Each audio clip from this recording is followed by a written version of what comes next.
Jackson Hole ini memang jadi salah satu yang cukup men-trigger kegalauan investor hari ini anaknya ya. Iya betul sekali Maria, kalau kita lihat beberapa sentimen yang menjadi market fokus hari ini, yang pertama tentunya terkait dengan simposium Jackson Hole seperti yang disampaikan Maria tadi, di mana Gubernur The Fed memberikan sinyal akan semakin hawkish di sepanjang sisa tahun 2022 ini. Bahkan Powell menyatakan siap mengorbankan pertumbuhan perekonomian Amerika Serikat asalkan inflasi bisa sesuai target 2% begitu ya. Sejauh ini meskipun pertumbuhan ekonominya terkontraksi, Amerika Serikat sendiri sebenarnya belum merasa terjadi resesi karena angka pengangguran mereka ini terbukti menurun di sepanjang bulan Juli begitu. Jadi memang targetnya ya memang bukan pertumbuhan ekonomi, tapi bagaimana bisa mengatasi lonjakan inflasi ini, begitu ya Maria.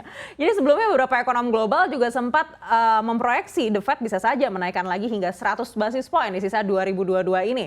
Namun saat itu menurut ekonom domestik berdasarkan dialog-dialog kami sebelumnya, ekspektasinya kenaikan suku bunga acuan The Fed ini mungkin 50-75 basis point saja di sisa tahun ini. Tapi dengan adanya pidato di simposium Jackson Hole, maka angka 100 basis point ini kembali menghantui bursa global. Di mana kita bisa lihat ya, tidak hanya IHSG, tapi bursa-bursa Asia lainnya juga terkoreksi, bahkan lebih dalam dari IHSG. Oke, jadi concernnya adalah memang inflasi. Tapi kalau kita lihat dari bagaimana kemarin menaikkan suku bunga acuan di sana dan cukup mengendalikan inflasi ya dari level 9%, 9,1 ke 8%-an sebenarnya masih tidak terlalu refleksi, tidak terlalu besar juga gitu ya. Tapi memang ternyata stance-nya masih tetap nih dengan caranya adalah menaikkan suku bunga untuk mengendalikan inflasi. Oke, kita lihat apa lagi nih yang menarik, mungkin dolar ya kalau kita fokuskan ke sana ya. Tidak hanya bursa ternyata nih ya, tapi setelah pidato Powell ini dolar Amerika Serikat juga menguat. Bahkan indeks dolar atau yang dikenal dengan DXY ini juga menguat menyentuh level tertinggi selama 2 dekade di 109,4,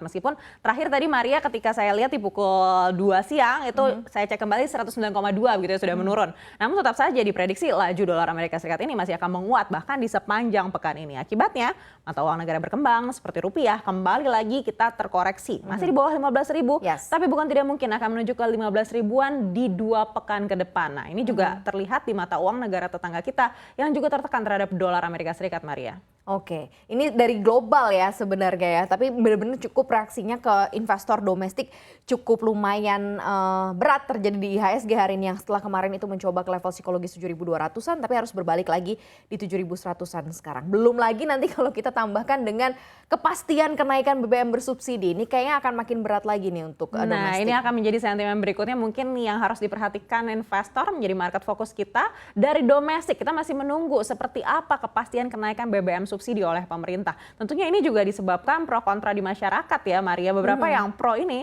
berharap agar anggaran APBN bisa lebih longgar dengan kenaikan subsidi ini dan mungkin bisa dialihkan ya akhirnya ke bantuan sosial dengan target yang lebih sesuai. Artinya masyarakat yang terdampak secara langsung begitu. Banyak juga yang menganggap kenaikan BBM ini justru akan merusak pemulihan ekonomi kita yang sedang penuh pengharapan ibaratnya begitu ya Maria. Benar sekali ya, walaupun memang sudah di-mention juga bahwa akan ada BLT atau bantuan langsung tunai juga ya, totalnya 24T kalau tidak salah, dan itu akan dibagikan 150.000 sekali, dibagikan sebanyak 4 kali begitu ya bagi yang terdampak. Mungkin secara spesifik belum tahu nih ya mana-mana saja yang cocok untuk didapatkan begitu ya dari sisi BLT ini. Tapi memang banyak sekali analisa-analisa terkait mengenai BBM bersubsidi ini, mungkin bisa di cross check yang mana sebenarnya kebijakan yang paling pas dan paling tepat begitu di tengah kondisi pemulihan kita juga dari pandemi plus juga dengan kondisi-kondisi yang terjadi di global. Apakah memang pas untuk menaikkan BBM subsidi sekarang? Betul, yang paling penting itu adalah pendataan dan pengawasan ya Maria, karena sering sekali terjadi kebocoran, harus kita akui bersama. Benar.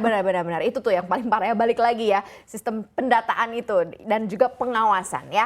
Oke, kita balik aja lagi deh ke investasi kita harus seperti apa nih? Apa yang paling menarik? Apakah juga terbuka opportunity nih di momen-momen saat ini nih Anneke? Nah iya Maria, memang di saat koreksi seperti ini harusnya kita sudah mulai lihat-lihat nih sektor-sektor mana saja nih yang kira-kira berpotensi begitu. Di tengah yang mayoritas terbakar, ada juga sektor-sektor yang kalau menurut para analis masih berprospek dan mungkin waktu terkoreksi seperti ini adalah waktu yang tepat nih mulai melakukan akumulasi buy. Seperti emiten-emiten batubara yang kalau kita lihat baru saja merilis kinerja seperti ADMR dan juga Toba yang membuktikan memang windfall karena harga komoditas unggul Indonesia ini kian nyata dan akhirnya mempengaruhi kinerja korporasi. Kita lihat Toba, meskipun mengikuti arus pelemahan IHSG sejak pagi tadi, namun di pembukaan sesi 2 tadi justru berbalik arah ke zona hijau.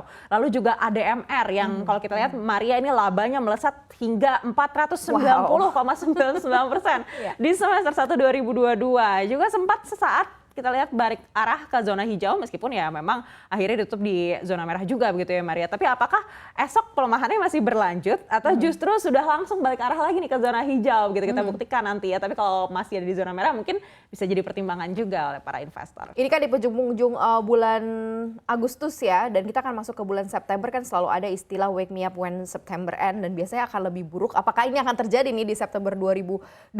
Apakah nanti akan ada gairahnya lagi setelah ini? Tapi kita akan lihat nanti seperti apa.